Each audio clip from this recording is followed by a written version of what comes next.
ची बातमी येते। बदलापूर शहरातून वाहणाऱ्या उल्हास नदीला पुन्हा एकदा जलपर्णीचा विळखा पडलेला आहे।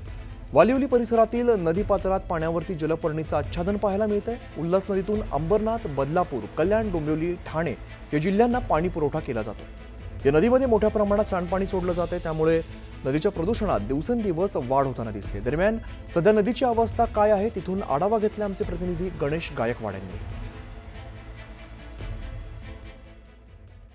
बदलापूर शहरातून वाहणाऱ्या उल्हास नदीला जलपर्णीचा विळखा वाढतच चाललाय। सध्या मी उल्हास नदीच्या पात्राच्या ठिकाणी आहे। आपण पाहू शकतो की ही दृश्य संपूर्ण नदी जी आहे ती जलपर्णीने भरलेली आहे। मुख्यतः करून या उल्हास नदीतून कल्याण, डोंबिवली, उल्हासनगर, अंबरनाथ, बदलापूर या शहरासाठी पाणी उचललं जातं पिण्यासाठी आणि जवळजवळ 50 लाखांपेक्षा जास्त नागरिक या उल्हास नदीचं पाणी पितात। मात्र सध्या उल्हास नदी जी आहे ती जलपर्णीच्या विळख्यात सापडलेली आपल्याला पाहायला मिळते। गेले 3 ते 4 वर्षांपासून हा जलपर्णीचा विळखा जो आहे तो उन्हाळ्यात वाढतो आणि याच्यामुळे या जलपर्णीमुळे मोठ्या प्रमाणात जलचरांचं अस्तित्व धोक्यात येतं आणि त्याच्यामुळे सातत्याने या ठिकाणी ही जलपर्णी काढण्यासाठी प्रयत्न केला गेला पाहिजे, मात्र तसं होताना दिसत नाही।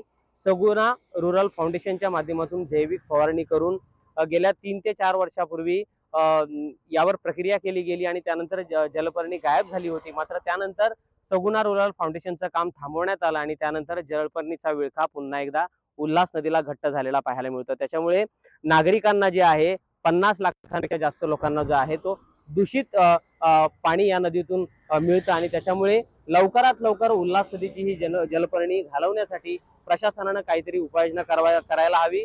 MIDC प्रशासन असेल किंवा लघु पाटबंधारे विभाग असेल यांच्या अखत्यारीत येणारी ही उल्हास नदी आहे आणि त्याच्यामुळे तिच्या सफाईसाठी त्यांनी प्रयत्न करणं गरजेचं आहे, अशी मागणी आता जोर धरतीये। गणेश गायकवाड, न्यूज 18 लोकमत, उल्हास नदी, बदलापूर।